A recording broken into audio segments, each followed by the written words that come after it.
안녕하세요. 형사 전문 변호사 이은수 변호사입니다. 경찰 조사를 받은 경험이 있는 분들도 경찰 조사를 앞두고 있으면 걱정을 할 수밖에 없는데요. 난생 처음으로 경찰 조사를 받으라는 연락을 받게 되는 경우라면 일상에 지장을 받을 정도로 심리적으로 무척 힘든 나날을 보내는 경우가 많아요. 경찰 조사를 받으러 오라는 그 연락을 받은 이후부터 걱정이 앞선 나머지 식사조차도 제대로 못 하시는 분들도 있으셨고, 극도의 긴장감으로 우황청심원을 드시고 경찰 조사에 임하시는 분도 있으셨습니다. 오늘은 경찰 조사를 앞두고 있는 분들이 경찰 조사와 관련하여 많이들 궁금해 하시는 사항에 대해서 상세히 알려드리도록 하겠습니다. 먼저 수사관이라면서 경찰서에 출석하여 조사를 받으라는 전화 받았는데 이거 보이스피싱 아닌가요? 라고 하시는 분들이 많으세요. 자신이 범죄 행위를 한 사실에 대해서 이미 알고 있어서 경찰로부터 출석 요구 전화가 올 것이란 것을 예상한 경우도 있지만, 자신이 한 행위가 범죄 행위란 것을 전혀 인지하지 못했거나 범죄 행위를 한 사실이 없음에도 불구하고 고소를 당해서 출석 요구 전화를 받게 되면 무척 당황스러울 수밖에 없습니다. 그래서 때로는 보이스피싱으로 생각하고 그냥 전화를 끊어버리거나 무시하는 분들도 있습니다. 보이스피싱 전화인지 정말로 경찰로부터 온 출석 요구 전화인지 알 수 없는 경우라면 전화를 건 수사관이 소속된 경찰서와 수사관의 이름을 확인한 후 해당 경찰서 전화번호를 직접 검색하여 확인한 후에 해당 경찰서로 전화를 해서 확인해 보시면 됩니다. 출석 요구는 출석 요구서를 발송하는 방식으로 하기도 하지만 전화나 문자 메시지 등을 통해서 출석 요구를 하기도 합니다.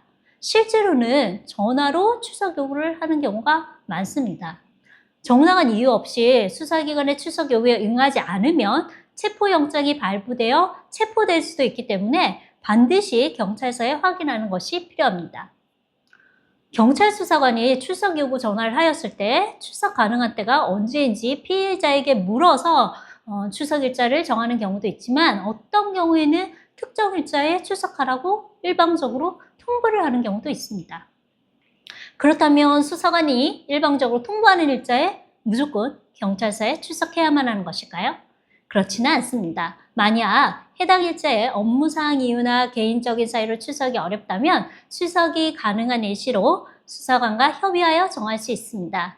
그리고 자신이 어떤 범죄 사실로 조사를 받게 되는 것인지 알기 위해서 고소장 열람을 위해 시간이 필요하거나, 자신에게 유리한 자료를 준비하기 위해 시간이 필요하거나, 변호사를 선임하기 위해 시간이 필요한 경우에도 출석 일자를 조율할 수 있습니다.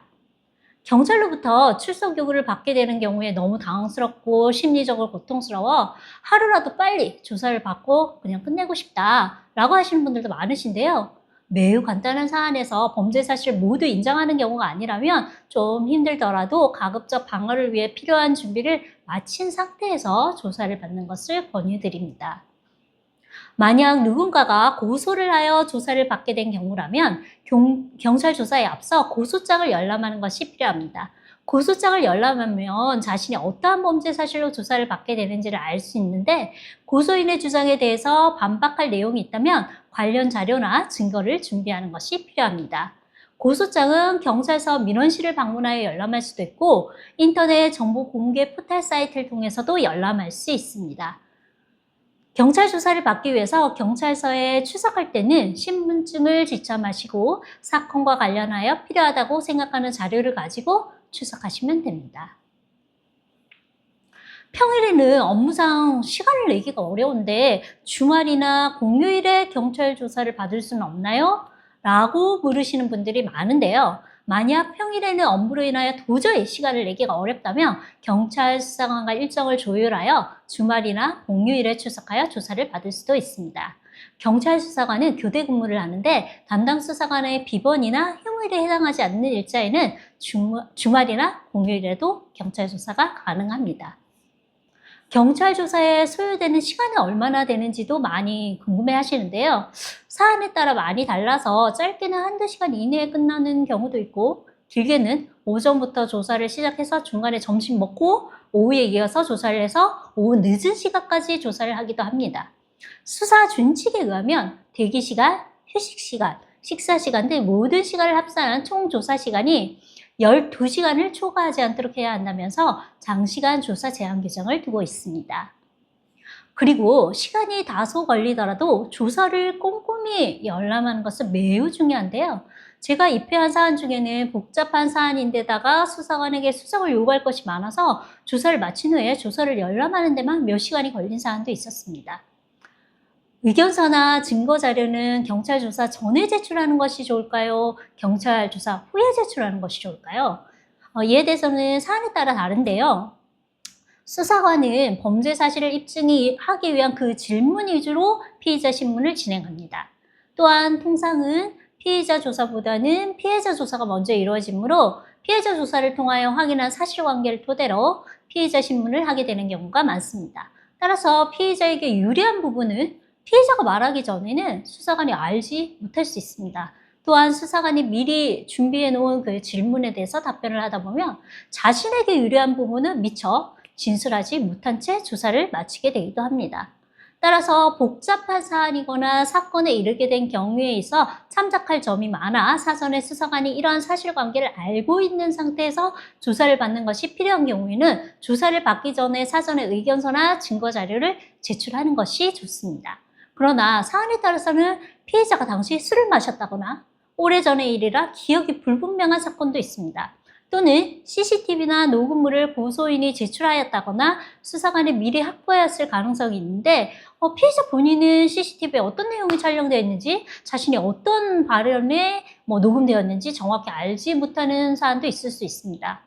그러한 사안의 경우에는 불분명한 기억에 의존해서 자신의 입장을 사전에 밝히기보다는 조사를 받으면서 사실관계를 분명히 파악한 후에 사건에 대한 자신의 입장을 분명히 하고 자신에게 유리한 자료를 제출하는 것이 좋습니다.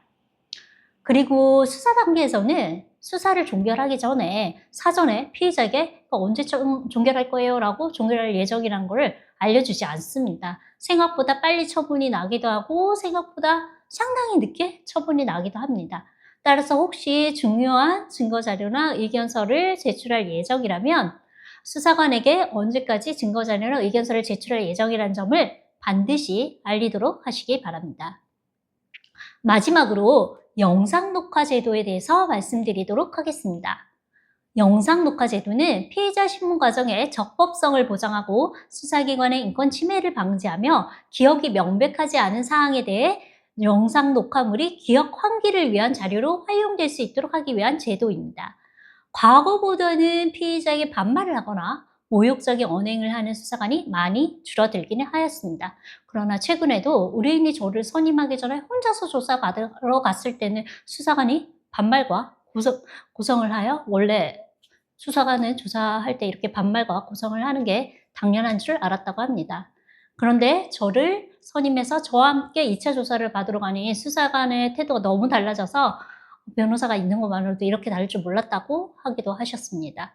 만약 변호인 없이 혼자서 조사를 받으러 가는데 이와 같이 수사관의 인권 침해가 우려되는 상황이라면 영상 녹화 희망 의사를 밝히는 것이 좋습니다. 제 영상이 도움되셨나요? 여러분, 구독과 좋아요는 필수, 알림은 선택입니다. 그럼 다음 영상에서 또 뵙겠습니다.